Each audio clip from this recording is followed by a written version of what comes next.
Bom dia, meus irmãos. Vou falar sobre o catecismo da Igreja Católica. Eu parei na página 504, 1889.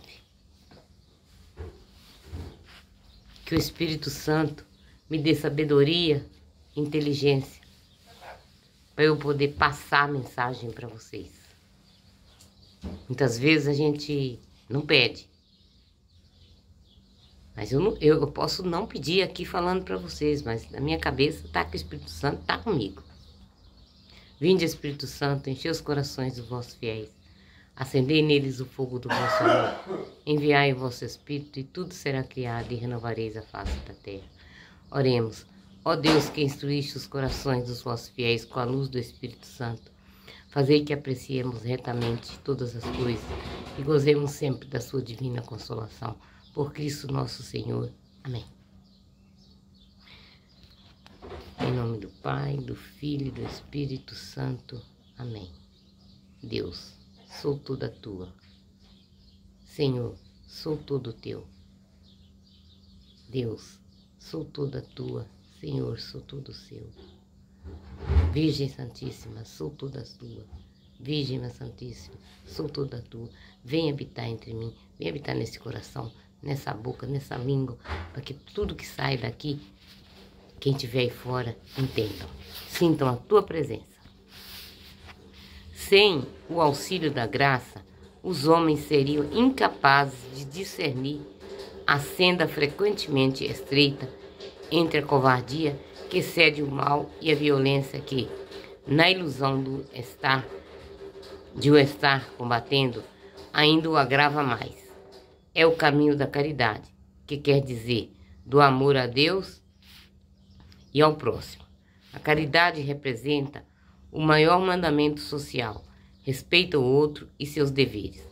Exige a prática da justiça e só ela nos forma capazes de praticá-la. Inspira uma vida de autodoação. Quem procurar salvar a vida, vai perdê-la, e quem a perder, vai salvá-la. Está em Lucas 17:33. Resumindo, existe certa semelhança entre a unidade das pessoas divinas e a fraternidade que os homens devem estabelecer entre si. Para desenvolver-se em conformidade com sua natureza, a pessoa humana tem necessidade de vida social. Certas sociedades, como a família e a caridade e a cidade, correspondem mais imediatamente à natureza do homem. A pessoa humana é o dever, a pessoa humana é e deve ser princípio, sujeito e fim de todas as instituições sociais. É preciso fomentar uma ampla participação em associações e instituições de livre escolha. Segundo o princípio da solidariedade, nem o Estado, nem qualquer outra sociedade mais ampla devem substituir a iniciativa e a responsabilidade das pessoas e dos órgãos intermediários. A sociedade deve favorecer o exercício das virtudes, não lhe colocar obstáculos. Deve inspirá-la uma justa hierarquia de valores, onde o pecado perverte o clima social. É preciso apelar à conversão dos corações e à graça de Deus. A caridade impele justas reformas. Não existe solução para a questão social fora do Evangelho. Agora eu vou ler, esse foi o artigo 1, agora eu vou ler o artigo 2. A participação na vida social. A autoridade. A sociedade humana não estará bem constituída, nem será fecunda, a não ser que a presida uma autoridade legítima, que salvaguarde as instituições e dedique ao necessário trabalho e esforço ao bem comum. Chama-se autoridade a qualidade em virtude da qual as pessoas ou instituição fazem leis e dão ordem aos homens e esperam obediência da parte deles. Toda a comunidade humana tem necessidade de uma autoridade que a dirija. Tal autoridade encontra seu fundamento na natureza humana. É necessária que a unidade da sociedade civil, seu papel consiste em assegurar, enquanto possível, o bem comum da sociedade. A autoridade exigida pela ordem moral emana de Deus. Todos se submetem às autoridades que exercem o poder, pois não existe autoridade que não venha de Deus. As autoridades que existem foram estabelecidas por Deus. Portanto, quem se opõe à autoridade resiste à ordenação de Deus, e tais rebeldes atrairão sobre si a condenação. Está lá em Romanos 13, 1 e 2. O dever da obediência impõe a todos prestar à autoridade as honras a ela devidas, e cercar de respeito e conforme seu mérito, de gratidão, de benevolência, as pessoas investidas de autoridade. Deve-se ao Papa São Clemente de Roma as mais antigas orações da Igreja pela autoridade política. Concedei-lhe, Senhor, a saúde, a paz, a concórdia, a estabilidade, para que exerçam sem entraves a soberania que lhes concedestes.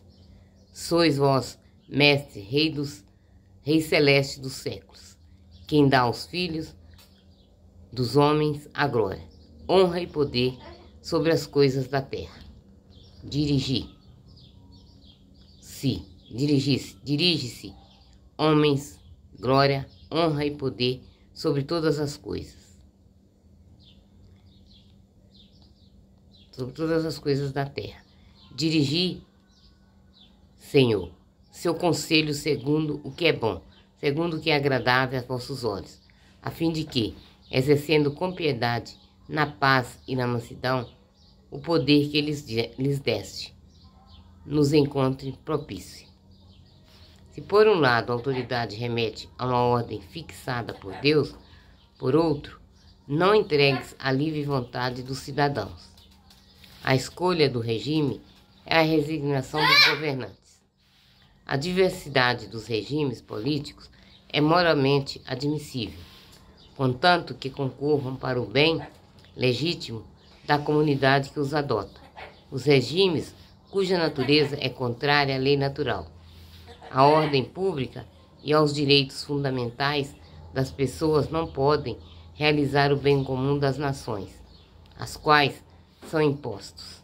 A autoridade não adquire de si mesma sua legitimidade moral.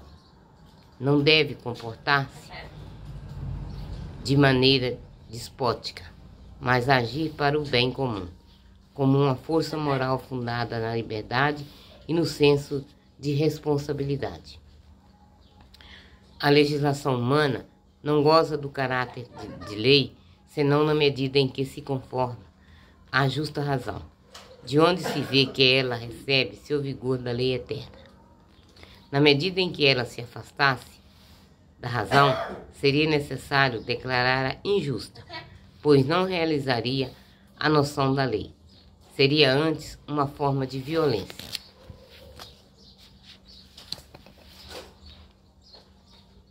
A autoridade só será exercida legitimamente se procurar o bem comum do grupo em questão e, se atingi-lo, empregar meios moralmente lícitos.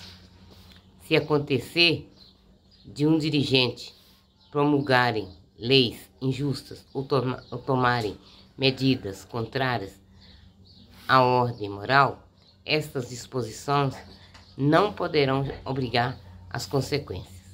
Neste caso, a própria autoridade deixa de estar degenerada em abuso do poder.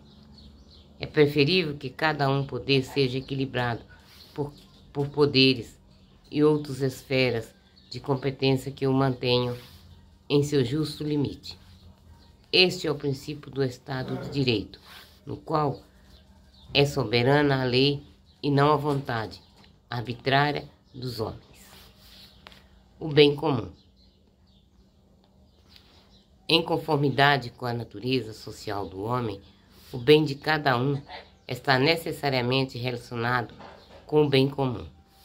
Este só pode ser definido em referência à pessoa humana. Não vivais isolados, retirado em vós mesmo, como se já estivesseis justificados. Ao contrário, reuni-vos para procurar juntos o que é interesse comum. Pois bem, comum é preciso entender o conjunto daquelas condições de vida social que permitam aos grupos e a cada um de seus membros atingirem mais completa e diligentemente a própria perfeição. O bem comum interessa a vida de todos e exige a prudência da parte de cada um, e mais ainda da parte dos que exercem a autoridade. Comporta ele 3 elementos essenciais.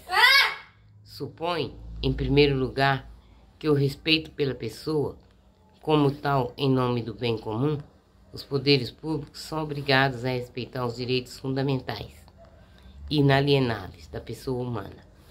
A sociedade é obrigada a permitir que cada um de seus membros realize sua vocação. Em particular, o bem comum consiste nas condições de exercer as liberdades naturais indispensáveis ao desabrochar da vocação humana.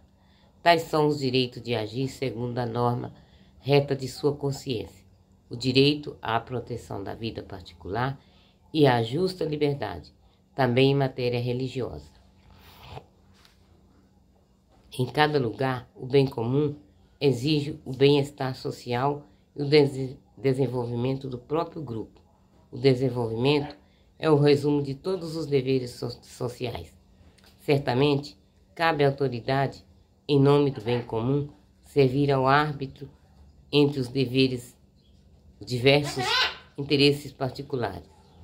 Ela deve, no entanto, tornar-se acessível a cada um aquilo de que precisa para levar uma vida verdadeiramente humana: alimento, vestuário, saúde, trabalho, educação, cultura, informação conveniente, direito de fundar um lar, etc. Por fim, o bem comum envolve a paz, isto é, uma ordem justa, duradoura e segura. Supõe-se, portanto, que a autoridade assegure, por meios honestos, a segurança da sociedade e de seus membros, fundamentando o direito à legítima defesa pessoal e coletiva. Se cada comunidade humana possui um bem comum que lhe permite reconhecer-se como tal, é na comunidade política que se encontra a realização mais completa. Cabe ao Estado defender e promover o bem comum na sociedade civil, dos cidadãos e dos organismos intermediários. As dependências humanas se intensificam, estendem-se aos poucos à terra inteira. A unidade da família humana, reunindo seres que gozam de igual dignidade natural, implica um bem comum universal.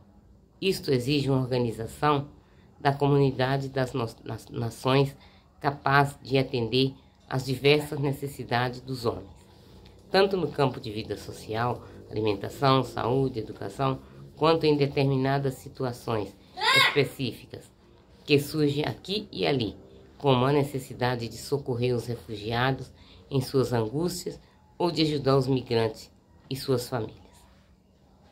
O bem comum está sempre orientado ao projeto das pessoas. A organização das coisas deve subordinar-se à ordem das pessoas, e não o contrário. Essa ordem tem por base a verdade, edifica na justiça e vivifica pelo amor. Pai nosso que estais no céu, santificado seja o vosso nome, venha a nós o vosso reino, seja feita a vossa vontade, assim na terra como no céu. O pão nosso de cada dia nos dai hoje, perdoai as nossas ofensas, assim como nós perdoamos a quem nos tem ofendido, e não nos deixeis cair em tentação, mas livrai-nos do mal. Amém. Ave Maria, cheia de graça, o Senhor é convosco, bendita sois vós entre as mulheres, e bendito é o fruto do vosso ventre, Jesus. Santa Maria, Mãe de Deus e nossa, rogai por nós, pecadores, agora e na hora de nossa morte. Amém. Tenham todos um bom dia e fiquem todos na paz do Senhor.